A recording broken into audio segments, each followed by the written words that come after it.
dengan mencapai tingkatan mukmin mengatakan bahwa manusia ini memiliki 4 macam sifat. Ya. Yang pertama sifat rububiyah, yakni sifat ketuhanan yang serba baik, seperti kasih sayang, adil dan bijaksana, pemaaf, ya, suka menolong. Ini semuanya sebenarnya melekat pada setiap kita.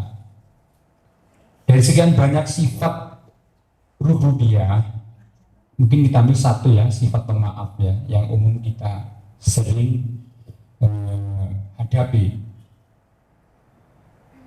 Ada beberapa tipe Bapak Ibu ya, tipe apa ya, sifat manusia. Ada manusia atau orang mudah marah, tapi dia juga mudah memaafkan. Ya. Kemudian ada juga manusia yang mudah marah, tapi dia juga sulit juga untuk memaafkan. Kemudian yang ketiga, ada manusia sulit ya untuk marah gitu ya, sudah digangguin ke sana dengan sini nggak marah, ya. Jadi sulit untuk marah, tapi dia mudah untuk memaafkan. Dan sebaliknya, dia sulit untuk marah, tapi juga sulit juga untuk memaafkan. Saya yakin dari 4 sifat ini ada pada diri Bapak Ibu. Kalau menurut Mas Sandi, dari 4 sifat ini mana yang paling baik, Mas? Nomor 3 ya. Nomor 3 berarti tidak mudah marah, tapi cepat memberi pemaaf. Oh iya betul Mas, itu Mas. Ya, luar biasa Mas Sandi. Mudah-mudahan sifat ini melekat pada diri Mas Sandi. Ya, kalau yang lain mungkin silahkan Bapak Ibu menilai sendiri ya. Kemudian yang kedua adalah sifat syaitoniyah, yakni sifat setan yang senantiasa menghalang-halangi manusia berbuat baik dan mengajak manusia senantiasa berbuat maksiat. Ya, itu memang sifat setan seperti itu. Jadi di dalam sebuah riwayat di bulan puasa ini kan setan itu dikendali dibungku gitu ya. Jadi kalau ada manusia, ada seseorang melakukan tindakan sama seperti sifat setan, berarti itulah dirinya sendiri. Jadi sifat sebenarnya yang ada pada diri manusia. Sehingga ya banyak yang sadar bahwa di dalam pelaksanaan Ramadan jarang ya kita melihat orang yang marah, walaupun ada gitu ya. Kemudian yang ketiga sifat bahimiyah, yang lebih mengedepankan pemenuhan kebutuhan jasmani ya dan nafsunya. Jadi nafsu gitu ya. Mungkin kalau saya ambilkan contohnya adalah monyet mungkin ya. Mas Dona itu sering lewat Jalan Minyak, ada monyet di sana. Sifat monyet itu Bapak Ibu, kalau dia dikasih kacang gitu ya, kan dia makan ya. Nanti dilempar pisang, mulutnya makan, tangannya nangkap juga. Dilempar lagi, tangan kanan megang, tangan kiri megang, mulutnya juga isi. Dilempar lagi makanan, kakinya. Nah, jadi semua alat tubuhnya itu selagi bisa menangkap, menyimpan makanan, dia terima. Itulah sifat monyet ya. Ini satu aja ya, contoh satu aja. Ada enggak manusia seperti itu? Ada, ya, ada. Insya Allah ada, ya. Ya mudah-mudahan kita termasuk yang tidak tergolong ke sana. Kemudian yang keempat adalah sifat sabuyah, yakni sifat sadis, kejam, biadab, cenderung melakukan eksploitasi, pemerasan dan kezaliman. Ya, ini sifat yang memang sudah melampaui batas. Jadi kalau seperti ini, ya biasanya sulit ya buat manusia untuk cepat sadar. Ya biasanya kalau mereka sudah mengalami benturan-benturan yang hebat, kemudian baru mendapatkan hidayah, ya barulah mereka sadar. Bapak yang saya hormati, kemudian yang keempat adalah tarbiyah nafsiyah. Jadi tarbiyah nafsiyah ini yakni puasa merupakan pendidikan nafsu manusia. Manusia itu memiliki 3 nafsu ya Bapak. Yang pertama adalah nafsu mutmainnah, yaitu nafsu yang tenang, yang senantiasa mendorong kepada kebaikan, sehingga kelak akan mendapatkan panggilan terhormat dari Allah Subhanahu wa taala sebagai hamba yang bertakwa. Kemudian yang kedua adalah nafsu lawaliyah, nafsu yang menyesali. Jadi setiap kita ini pasti punya ya perilaku menyesal, dan biasanya penyesalan itu datang setelah melakukan, kan gitu. Nggak ada menyesal di depan gitu ya.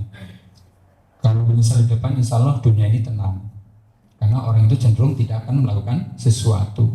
Kemudian yang ketiga, nafsu amarah bisu, nafsu yang senantiasa mendorong kepada kebebasan dalam melakukan maksiat dan kedurhakaan. Ya.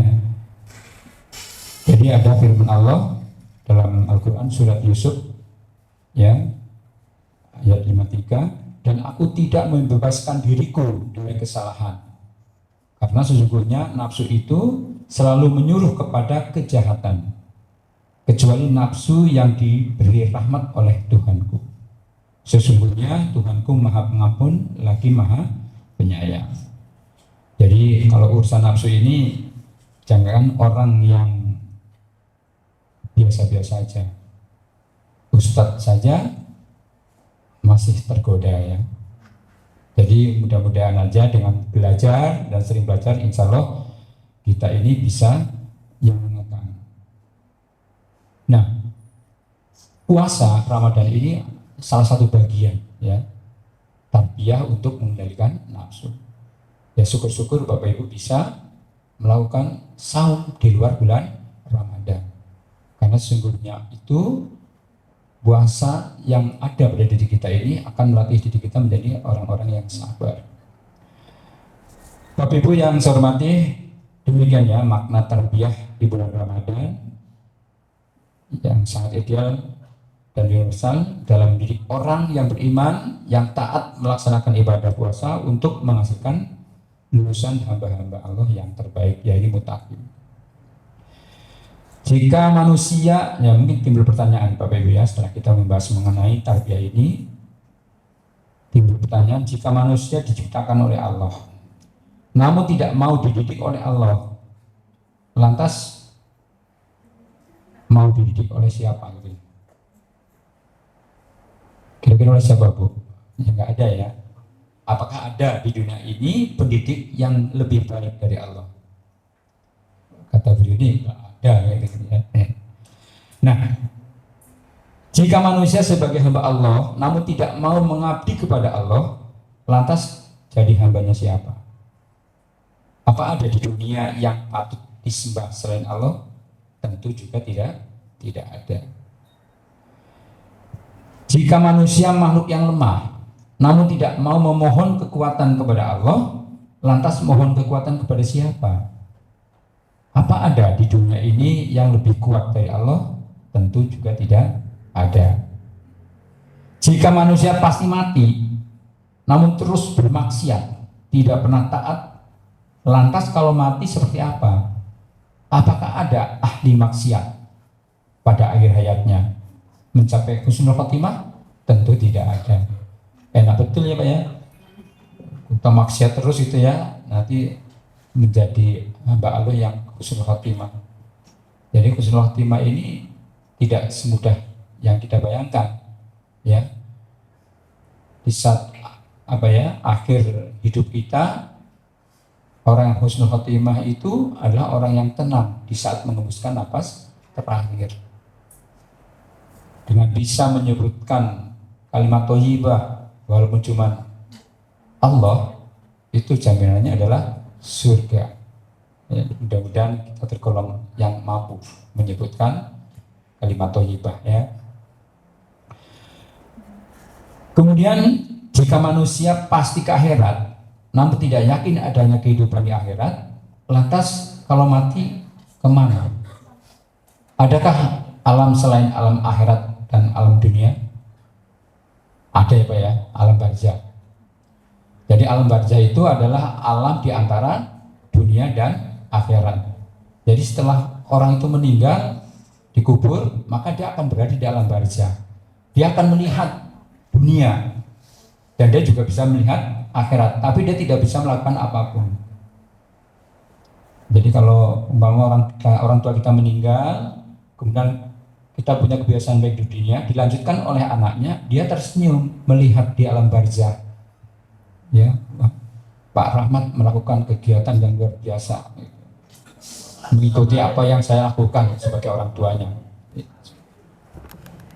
Dan dia juga bisa melihat orang-orang yang disisa di dalam neraka. Itu alam barzah.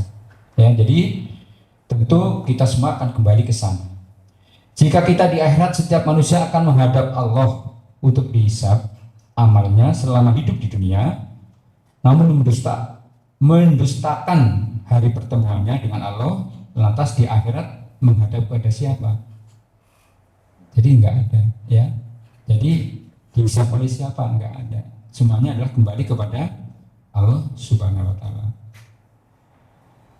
Demikianlah Bapak Ibu yang saya hormati, sedikit ya apa dapat kami sampaikan. Sekiranya itu ada manfaatnya, tentu itu karena Allah. Sekiranya banyak kesalahannya, semata-mata memang kesalahan kami.